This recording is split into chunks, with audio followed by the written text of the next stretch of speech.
ദൈവനാമത്തിന് മഹത്വമുണ്ടാകട്ടെ. ദൈവം സ്നേഹമാകുന്നു. ആ നിത്യസ്നേഹത്താൽ നമ്മെ സ്നേഹിച്ചു. കാൽവറി ക്രൂശോളം നമ്മെ സ്നേഹിച്ച് പാപത്തിൽ നിന്ന് നമ്മെ വീണ്ടെടുത്ത് നിത്യജീവൻ അവകാശികളാക്കി തീർത്തു. ആ ദൈവത്തിന് നന്ദിയും സ്തോത്രവും നമുക്ക് അർപ്പിക്കാം. ഇന്നത്തെ നമ്മുടെ ചിന്തയുടെ തലക്കെട്ടെന്ന് പറഞ്ഞാൽ, do you love me more than these? ഇവരിൽ അധികമായി നീ എന്നെ സ്നേഹിക്കുന്നു.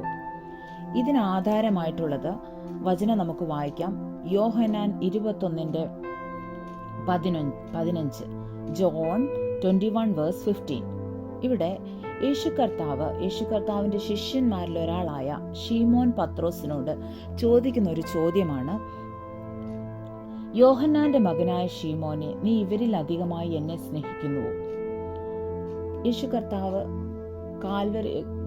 കർത്താവിന്റെ ക്രൂശിലെ മരണത്തിന് ശേഷം, ഉയർത്തെഴുന്നേൽപ്പിന് ശേഷം, ഈ ശിഷ്യന്മാർക്ക് പ്രത്യക്ഷമായതിനു ശേഷം ചോദിക്കുന്ന ഈ ശീമോൻ പത്രോസിനോട്, യേശുവിന്റെ പ്രിയ ശിഷ്യനായിരുന്ന പത്രോസിനോട് ചോദിക്കുന്ന ഒരു ചോദ്യമാണ്, ഇവരെക്കാൾ അധികം നിനക്ക് എന്നോട് ഇഷ്ടമുണ്ടോ? നിനക്ക് എന്നോട് പ്രിയമുണ്ടോ? ശീമോൻ അതിന് മറുപടിയായിട്ട് പറയുന്നുണ്ട്, പത്രോസ്, ഉവ്വ് കർത്താവ്, എനിക്ക് നിന്നോട് പ്രിയമുണ്ടെന്ന്. വീണ്ടും കർത്താവ് ചോദിക്കുക, എൻ്റെ കുഞ്ഞാടുകളെ മേയ്ക്കാന്ന് പറഞ്ഞിട്ട് വീണ്ടും ചോദിക്കാം, നിനക്ക് എന്നോട് പ്രിയമുണ്ടോ? അപ്പം വീണ്ടും ഉണ്ട് കർത്താവേ എന്ന് പറയുവാണ്. വീണ്ടും മൂന്നാമതും എന്നോട് പ്രിയമുണ്ടോ എന്ന് ചോദിച്ചപ്പം പത്രോസിന് സങ്കടം വന്നു. പത്രോസ് പറഞ്ഞു, കർത്താവേ, നീ സകലവും അറിയുന്നു, എനിക്ക് നിന്നോട് പ്രിയമുണ്ട്. അപ്പം ഈ പത്രോസിനോട് ചോദിച്ച അതേ ചോദ്യം നമ്മുടെ ജീവിതത്തിൽ നമ്മോടും ദൈവം ചോദിക്കുക. പേഴ്സണലി നമ്മൾ ഓരോരുത്തരോടും പേഴ്സണലി ദൈവം ചോദിക്കുക, എൻ്റെ മകളെ, നമ്മുടെ പേര് വിളിച്ച് ദൈവം ചോദിക്കാന്ന് വെച്ചോ, എൻ്റെ മകളെ, എൻ്റെ മകനെ, നിനക്ക് എന്നോട് പ്രിയമുണ്ടോ? ഇവരെക്കാൾ അധികമായിട്ട് നീ എന്നെ സ്നേഹിക്കുന്നുണ്ടോ? അല്ലെങ്കിൽ ഇവയേക്കാൾ അധികമായിട്ട് നീ എന്നെ സ്നേഹിക്കുന്നുണ്ടോ? പേഴ്സണലി നമ്മളോട് ഓരോരുത്തരോടും ചോദിച്ചാൽ എന്തായിരിക്കും നമ്മുടെ മറുപടി? പലപ്പോഴും നമ്മൾക്ക് കർത്താവിനേക്കാൾ അധികമായിട്ട് നമ്മുടെ മറ്റ് വ്യക്തികളെ സ്നേഹിക്കുന്നവരാണ് നമ്മൾ ദൈവത്തോട് സ്നേഹമുണ്ടെന്ന് പറഞ്ഞാൽ പോലും ഇവരെക്കാൾ അധികമായിട്ട് നമ്മളോട്, ദൈവമേ, എന്നോട് സ്നേഹമുണ്ടോ എന്ന് ദൈവം ചോദിച്ചാൽ, കർത്താവ് നമ്മളോട് പേഴ്സണലി ചോദിച്ചാൽ എത്ര പേർക്ക് പറയാൻ കഴിയും, എനിക്ക് കർത്താവെ അങ്ങയോടാണ് പ്രിയമെന്ന്? മറ്റ് വ്യക്തികൾക്കല്ല ദൈവമേ ഇമ്പോർട്ടൻസ് കൊടുക്കുന്നത്, അങ്ങേക്കാണ് ഞാൻ ഇമ്പോർട്ടൻസ് കൊടുക്കുന്നതെന്ന് എത്ര പേർക്ക് പറയാൻ പറ്റും? അല്ലെങ്കിൽ മറ്റ് വസ്തുക്കൾക്ക്, ദൈവത്തെക്കാൾ ഉപരി മറ്റു ലോകത്തിലെ സൃഷ്ടികൾക്ക് ഇമ്പോർട്ടൻസ് കൊടുക്കുന്നവരാണ് പലരും. അല്ലെങ്കിൽ മറ്റു വ്യക്തികൾ, വസ്തുക്കൾ, ഇങ്ങനെയുള്ളവർ ഇതിനെല്ലാം ഇമ്പോർട്ടൻസ് കൊടുക്കുന്നവരാണ്. എന്നാൽ ദൈവം നമ്മളോട് പേഴ്സണലി ചോദിക്കുക, നീ എന്നെ സ്നേഹിക്കുന്നുണ്ടോ? മറ്റുള്ളവരെക്കാൾ അധികമായി, മറ്റുള്ള വ്യക്തികളെക്കാൾ അധികമായി നീ എന്നെ സ്നേഹിക്കുന്നുണ്ടോ? ഇങ്ങനെ കർത്താവ് നമ്മളോട് പേഴ്സണലി ചോദിക്കുമ്പോൾ നമുക്ക് നമ്മെ തന്നെ ഒന്ന് ഈ വചനം കേൾക്കുമ്പം നമ്മളെ തന്നെ ഒന്ന് ശോധന ചെയ്യാം. ദൈവമേ, ഞാൻ അങ്ങയെ സ്നേഹിക്കുന്നുണ്ടോ? യഥാർത്ഥമായിട്ട് ഞാൻ സ്നേഹിക്കുന്നുണ്ടോ? ഞാൻ എന്തെങ്കിലും ഒരു കാര്യസാധ്യത്തിന് വേണ്ടിയാണോ ദൈവത്തെ സ്നേഹിക്കുന്നത്? അതോ യഥാർത്ഥത്തിൽ ആഴത്തിൽ നിന്ന് ഞാൻ എൻ്റെ ദൈവത്തെ സ്നേഹിക്കുന്നുണ്ടോ? എൻ്റെ ജീവിതത്തിൽ എന്തു വന്നാലും ഞാൻ ദൈവത്തെ സ്നേഹിക്കുമെന്ന് പറയുവാൻ കഴിയുന്നുണ്ടോ? ഞാൻ എൻ്റെ ചുറ്റുമുള്ള വ്യക്തികളെക്കാൾ, എൻ്റെ പ്രിയപ്പെട്ടവരെക്കാൾ അധികമായിട്ട് ഞാൻ ദൈവത്തെ സ്നേഹിക്കുമെന്ന് നമുക്ക് പറയാൻ കഴിയുന്നുണ്ടോ?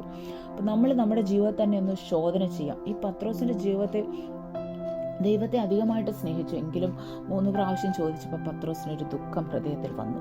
ദൈവമേ, നീ സകലവും അറിയുന്നു, എൻ്റെ ജീവിതത്തിൻ്റെ കുറവുകളെല്ലാം ദൈവമേ അങ്ങ് അറിയുന്നു എന്ന് പത്രോസ് പറഞ്ഞു.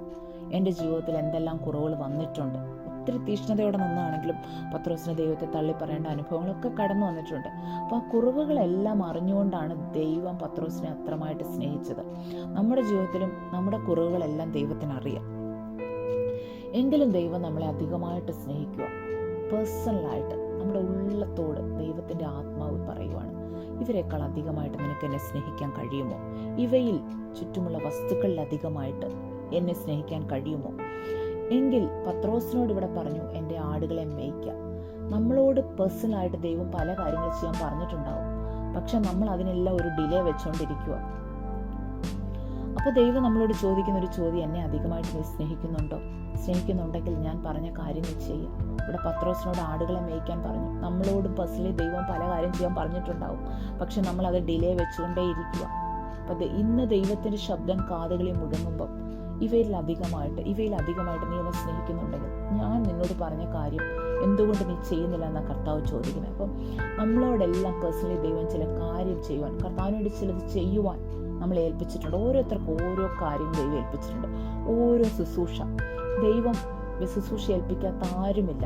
എന്തെങ്കിലും ഒരു ശുശ്രൂഷ ദൈവം എല്ലാവരെയും ഏൽപ്പിച്ചിട്ടുണ്ട്. നമ്മളെ ഏൽപ്പിച്ചത് എന്താണോ അത് ദൈവം നമ്മളോട് ഇങ്ങനെ പേഴ്സണലി ഇടപെടുമ്പോൾ അതെന്താണോ അത് നമ്മൾ അനുസരിക്കാൻ തയ്യാറാവുക.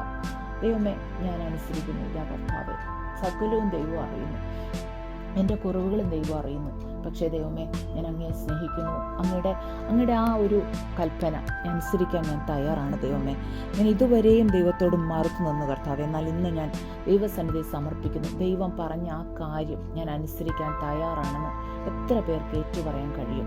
ഞാൻ അധികമായിട്ട് അങ്ങയെ സ്നേഹിക്കുന്നു. ഇവയിലധികമായിട്ട് ഞാൻ അങ്ങയെ സ്നേഹിക്കുന്നു. അങ്ങ് പറഞ്ഞ ആ കാര്യം ചെയ്യുവാൻ കർത്താവെ, ഞാനിതാ തയ്യാറായി നിൽക്കുന്നെന്ന് എത്ര പേർക്ക് പറയാൻ കഴിയും?